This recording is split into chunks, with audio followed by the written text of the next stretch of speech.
Mga kabisnes naming minamahal, makikisuyo po kami. Naglalambing po kami sa inyo. Kung maaari po sana ay pakisuportahan natin Analisa Reality Vlog. Analisa Reality Vlog.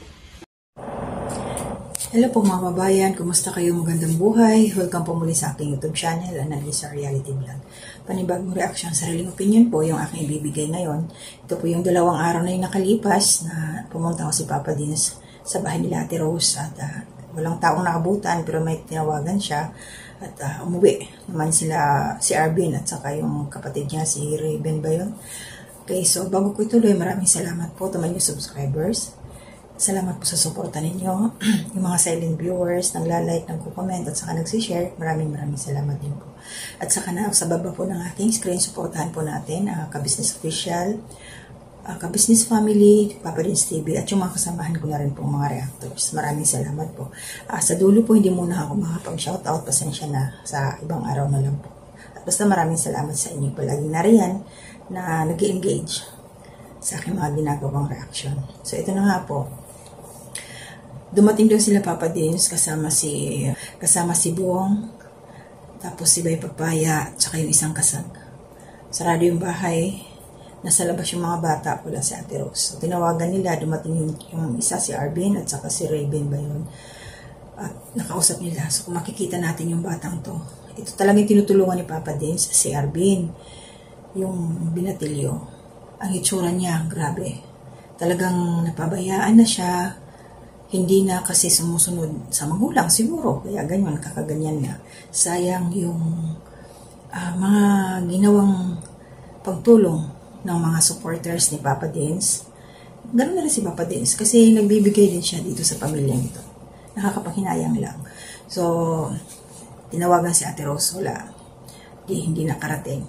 So, pinalam ni Papa Dins yung kanyang pakay kung bakit sila bumalik doon. Pero bago yung pinumusta niya muna yung mga bata, wala na talagang paninda. Pinagkakabalahan ni Arvin daw ay namamasura or nagtatapon ng mga basura. So, sinusuhulan siya. Yun ang kanyang pinagkakabalahan. Sayang yung kanilang pagtitinda. Nauubos siguro yung puhunan, kaya ganun, nagkandalugi-lugi. Wala silang ibang pinagkukunan, kundi yun lang. Tapos, ito, napag-alaman natin na wala pa rin nakitang bahay na lilipatan.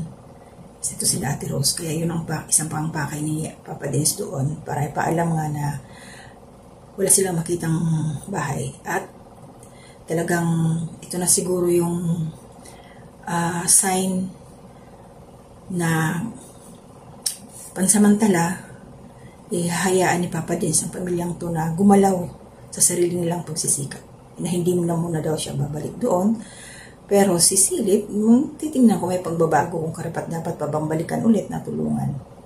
Maganda yun para matuto na sila ngayon na harapin ang kanilang pamumuhay kasi wala na silang aasahan. At maganda rin ho yung ginawa ni Papa Dins. Sinabi niya sa on camera para yung mga supporters, yung mga sponsors nila Ate Rose, mag-stop na. Hindi na muna sila padalhan para doon naman sa iba na karapat dapat. Kasi kumbaga marami na rin na itulong sa kanila. Wala tagal na. Tagal ng panahon, 1 taon na. Halos sobra na, magdadalawang taon na naman. Wala pa rin pagbabago yung buhay nila. So, ngayon, obserbahan yan. Kikiramdaman, matagal daw babalik si Papa Dins, hindi natin masabi kung kailan. Ano kaya mangyayari sa pamilyang ito? Kasi kumbaga ngayon, ito masasabi ko sa mga bata. Wala na silang tatay. Kasi nga, namatay na. Tapos yung nanay nilang hilat, meron naman silang stepfather. Siguro itong mga batang to, parang yung atensyon ng nanay nila, nahahati. Kaya siguro ganun napapabayaan yung mga anak. Parang ganun kasi nakikita ko . Kasi kung hindi yan sila napababayaan, kung punong-puno ng pangaral yung mga bata, magsisikap yan sa pag-aaral.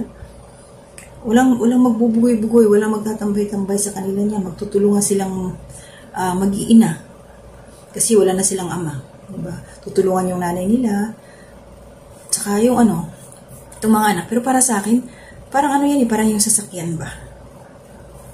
Ang nanay, ikaw ang driver. Kung saan mo dadalhin yung mga anak mo, doon kayo tutungo. Kung ano yung pag maniobra mo sa sasakyan mo, ganun din ang mangyayari sa mga anak mo. Na-imagine ba yung ibig kong sabihin? Kasi wala na nga silang tatay eh. Ikaw ang nanay, ikaw ang mag-guide. Focus ka sa mga anak mo, nakabantay, nakaalalay ka sa kanila, puno ka ng pangaral para, kumbaga, ino-nurture mo yung isipan ng mga bata na, ito sa, ano ko lang to, reaction, kumbaga sariling opinion ko lang to, bilang isang ina, na ikaw ang hahawak sa mga anak mo. Itatanim mo sa isipan nila na ganito na yung buhay natin, kailangan natin magtulungan, para yung mga bata, makakapag-isip sila na, hindi pala ako pwede dito sa aking mga barkada.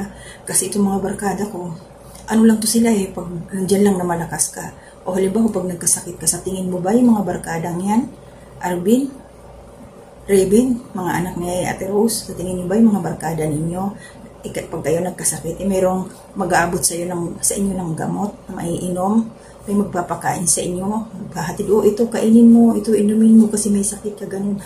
Himala, bihira ang totoong kaibigan. Bihira lang talaga yung mga ganyan.